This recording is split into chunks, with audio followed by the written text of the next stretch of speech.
Emperor कहते हैं कि मैं भी हेलियन का ही नाम लेने वाला था। उसने लास्ट बार मेरी जान बचाई थी, तो मुझे अब पता लग गया है कि वो उतना ज़्यादा वीक भी नहीं है। अगर वो जनरल लैंगशाओ के साथ गया तो उसे आर्मी का थोड़ा एक्सपीरियंस हो जाएगा। लैंगशाओ हेलियन को अपने साथ लेकर नहीं जाना चाहते थे, पर एम्परर का ये ऑर्डर था, इसलिए उसे मानना ही पड़ता है। दूसरी ओर ली हेलियन से कहती है कि तुम्हें क्या जाना ही पड़ेगा, तो वो कहता है कि मेरा इंतज़ार करना। ली कहती है कि पहले तुम मुझसे वादा करो कि तुम बैटलफील्ड में खुद को सेफ रखोगे। वो ये वादा कर लेता है। अगले सीन में वो सभी लोग सरहद पर पहुंच गए थे। हेलियन उस जगह के मैप को देख रहा था तो जनरल लैंगशाओ किसी दूसरे जनरल के साथ मिलकर स्ट्रेटेजी बना रहे थे। पर यहाँ एक प्रॉब्लम थी कि उनकी आर्मी को एक दलदल से गुजरना था।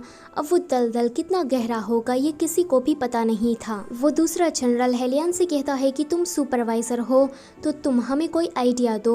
तो वो कहता है कि अभी मैं कुछ भी फिगर आउट नहीं कर पाया हूँ। ये सुनकर वो दूसरा जनरल वाज लाइक, इसको किसने यहाँ पर भेज दिया। अगले सीन में हेलियन अपने टेंट में बैठा बैठा कुछ बना रहा था, तभी ही उसके पीछे कोई आता है तो वो बिना देखे ही उस इंसान को हवा में उछाल कर पटकता है। पर जब वो देखता है कि ये ली है तो वो फिर से क्यूट एक्ट करने लगता है। ली उसे कहती है कि मुझे तुम्हारी फिक्र हो रही थी, इसलिए मैं यहाँ पर आ गई। हेलियन पहले तो उसे देखकर काफी खुश होता है, पर फिर कहता है कि लिया वुमन का आर्मी में आना अलाउड नहीं है, यहाँ पर बहुत ही ज्यादा खतरा है। अगर हम लोग युद्ध हार गए तो लोग कहेंगे कि वुमन आई पनौती लाई। ये सुनकर ली उसे कहती है कि तुम चिंता मत करो, अभी मैं लड़कों के गेटअप में हूँ तो मुझे कोई भी पहचान नहीं पाएगा। मैं यहाँ पर तुम्हारी ढाल बनकर तुम्हें प्रोटेक्ट करूँगी। वो दोनों किस करने ही वाले थे कि वहाँ पर एक गार्ड आकर कहता है कि जनरल लैंगशाओ को किसी ने जहर दे दिया है। ये दोनों ही भागे हुए लैंगशाओ को देखने के लिए चाहते हैं, तो डॉक्टर कहता है कि ये म्याओ कबीले वालों का जहर है, इसका तोड़े ढूंढना बहुत ही ज्यादा मुश्किल है। ये सुनकर वो दूसरा जनरल तो काफी ज्यादा डर जाता है कि पता नहीं अब हमारी आर्मी का क्या होगा। पर हेलियन ली की तरफ इशारा करते हुए कहता है कि ये मेरा सर्वेंट है और इसे जहर के बारे में काफी नॉलेज है, तो ये हमारी कुछ मदद कर सकता है। ली लैंगशाओ को चेक करती है एंड उसके बाद उसे पता लग जाता है कि लैंगशाओ को किस टाइप का एंटीडोट देना है। अगले दिन हेलियन उस कीचड़ वाले रास्ते पर से चलने का एक अच्छा सा जुगाड़ करता है। ये देखकर वो जो दूसरा जनरल था वो हेलियन से इम्प्रेस हो जाता है। यहाँ लैंगशाओ को भी होश आ गया था। वो ली को अपने सामने देखकर कहते हैं कि तुम आर्मी के रूल्स को तोड़ रही हो। तो ली उसे कहती है कि अब आप जल्दी से ठीक हो जाइए एंड आर्मी को लीड कीजिए।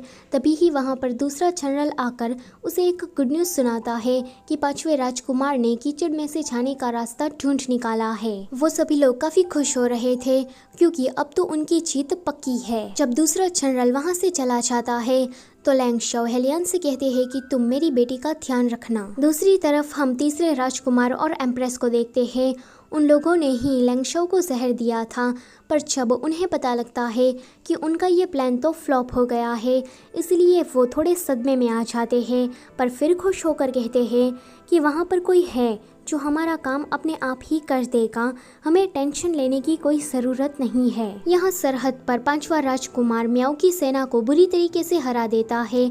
लैंगशाओ का गार्ड आकर उसे खबर देता है कि हमारी जीत हुई है। लैंगशाओ कहते हैं कि हर कुत्ते का दिन आता है, मुझे पता नहीं था कि हेलियन इतना ज्यादा काबिल होगा। रात में वो लोग म्याओ कबीले के सरदार को पकड़कर लाते हैं, उसके साथ एक प्रिस्ट भी था। सरदार कहते हैं कि मेरी क्या गलती है कि आप लोगों ने मुझे इस तरह से अरेस्ट कर लिया है। तो लैंगशाओ कहते हैं कि तुमने सरहद पर आर्मी भेजकर जंग का संकेत दिया, ऊपर से तुमने मुझे जहर देने की कोशिश की ताकि मैं मर जाऊं। सरदार कहता है कि ये सब कुछ मैंने नहीं किया है, मुझे पता है कि मेरा देश काफी छोटा है, अगर युद्ध हुआ तो पक्का मैं ही हार जाऊंगा, तो मैं भला आप पर हमला क्यों कराऊंगा। लगता है कि जरूर मुझे कोई फंसाना चाहता है। हेलियन कहता है कि फिर तुम ये बताओ कि तुमने जनरल लैंगशाओ को म्याओ का जहर क्यों दिया। सरदार कहता है कि फिर तो ये काम इस प्रिस्ट का ही होगा, क्योंकि इसको जहर के बारे में बहुत ही ज्यादा नॉलेज है। प्रिस्ट कहता है कि ये सरदार एक नंबर का झूठा है, इसे अपनी खुद की प्रजा की कोई नहीं पड़ी। फिर तो ये दोनों ही लैंगशाओ के सामने झगड़ा करने लगते हैं कि ये तुम्हारी गलती है, नहीं ये तुम्हारी गलती है। लैंगशाओ को उन दोनों को ही देखकर काफी गुस्सा आ जाता है एंड वो उसे पिंजरे में कैद कर देता है। पर फिर भी ये दोनों तो झगड़ा करना बंद नहीं करते।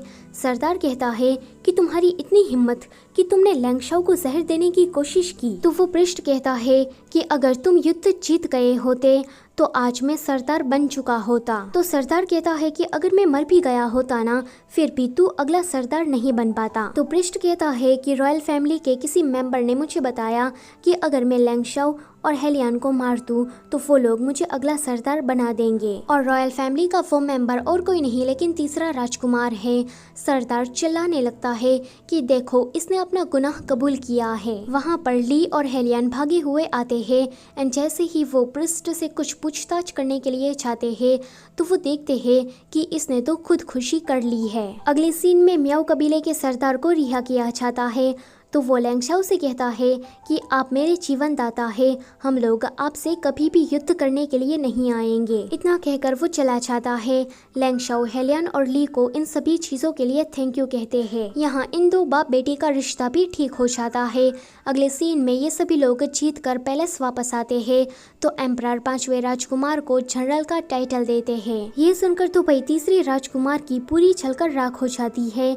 अगले सीन में हेलियन घर आकर ली को ये खबर सुनाता है कि अब वो पहले वाला मंद बुद्धि इंसान नहीं रहा, अब वो एक 4th रैंक जनरल बन चुका है। ली भी खुश हो जाती है पर वो सीरियस होकर सोचती है कि अभी मुझे अपनी मौत का बदला तीसरे राजकुमार से लेना है। अगले सीन में पूरी इंपीरियल फैमिली साथ में बैठकर लंच कर रही थी। एक गार्ड आकर एम्परर से कहता है कि यूजू सिटी में प्लेग रोग फैल गया है और अभी तक उसका कोई इलाज नहीं हुआ है। एम्परर कहते हैं कि इतना सब कुछ हो गया और किसी ने मुझे बताया भी नहीं। वो गार्ड कहता है कि तीसरे राजकुमार ने इन्फेक्टेड लोगों को किसी दूसरी जगह पर भेज दिया जिस वजह से वहाँ पर भी प्लेग रोग फैल गया। प्लीज आप कुछ करिए क्योंकि लोग मर रहे हैं। एम्परर तीसरे राजकुमार से कहते हैं कि मैंने तो तुम्हें कितना काबिल समझा था पर तुम तो निकम्मे निकले। तुम जानते भी हो क्या कि तुम्हारी वजह से कितनों की जान गई है। तो वो माफी मांगते हुए कहता है कि ये मेरी गलती है, प्लीज मुझे माफ करें। एम्परर कहते हैं कि माफी मांगने से क्या होगा, तुम्हारे पास लोगों को बचाने के लिए क्या कोई प्लान है। तीसरा राजकुमार कुछ भी नहीं बोल पाता तो ली खड़ी होकर कहती है कि हमें इन्फेक्टेड लोगों को आइसोलेशन में रखना चाहिए। यहाँ पर वो लॉकडाउन और क्वारंटीन वाला ही आइडिया एम्परर को सुनाती है जो कि एम्परर को ये आइडिया काफी पसंद आता है। वो पीड़ित लोगों की मदद करने के लिए पैसों का एक फंड उसे देने का ऑर्डर देते हैं। तो ली कहती है कि मैं भी कुछ सिल्वर टेल उस फंड में छोड़ना चाहती हूँ। एम्परर खुश होते हुए कहते हैं कि ये तो और भी ज्यादा अच्छी बात है।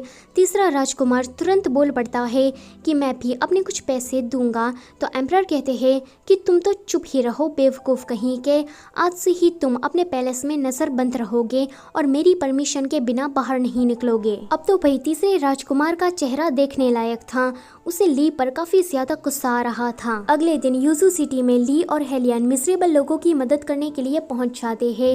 जहां जाकर वो देखते हैं कि कुछ सैनिक एक माँ बेटे को जबरदस्ती पकड़कर अंदर लेकर जा रहे हैं। वो औरत हेलियन के पास आकर कहती है कि हम माँ बेटों को कुछ भी नहीं हुआ है, अगर हम यहाँ पर रहे तो हम भी इन्फेक्टेड होकर मारे जाएंगे, तो प्लीज आप लोग हमें बाहर जाने दीजिए। ली उन माँ बेटों को चेक करती है जो कि उन्हें कुछ नहीं था तो हेलियन उसे बाहर जाने का ऑर्डर दे देता है। जब वो दोनों जा रहे थे तो हेलियन और ली एक बात नोटिस करते हैं कि उन दोनों के ही पास एक जेड पेंडेंट है। आगे ली और हेलियन लोगों की मदद करने में लग जाते हैं। रात में ली कुछ ड्रॉ कर रही थी तो हेलियन उसके पास आकर उसे देखने लगता है। वो कहती है कि श्वानर तुम कब आए, अगर आ गए थे तो मुझे बता देना चाहिए था ना। तो वो कहता है कि तुम काफ़ी फोकस्ड थी तो मैं तुम्हें इंटरप्ट नहीं करना चाहता था। हेलियन उसके लिए कांची लेकर आया था तो ली उसे कहती है कि जब तक मैं प्लेग रोग का कोई प्रॉपर इलाज नहीं ढूंढ लेती तब तक मुझे चैन नहीं आएगा। सो गाइस, इसी के साथ पार्ट नंबर 3 होता है यहीं पर ही ख़त्म। वीडियो से जाने से पहले लाइक शेयर और चैनल को सब्सक्राइब करना मत भूलना। Thank you for watching.